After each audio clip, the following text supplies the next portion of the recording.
আমরা আমরা আমরা সরি, আমরা পারছি না, তবে এর মানে এই না যে আমরা হাল ছেড়ে দেব। আপনারা, আমরা আমাদের শেষটা দিয়ে, আমরা আমাদের জায়গা থেকে আমাদের চূড়ান্ত ত্যাগ যদি করতে হয়, সেই ত্যাগের বিনিময় হইল আমাদের এই স্ট্রাকচারাল রিফরমেশনগুলোতে আমরা কোনোভাবেই কম্প্রোমাইজ করব না।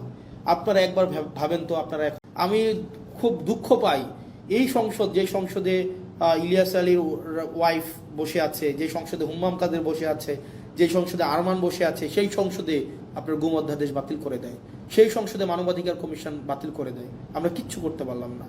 যেই সংসদে প্রত্যেকটা মানুষ সাফারার, সেই সংসদে আজকে এই সাফারারগুলাই অনেকটা অপ্রেশরের ভূমিকায় অবতীর্ণ হতে যাচ্ছে। আমি বিশ্বাস করতে চাই না এটা।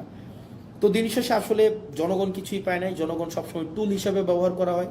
তাদেরকে কাজে লাগাইয়া যারা ক্ষমতায় থাকে, তাদের ক্ষমতাকে ইলাস্ট্রেট করতে চায়।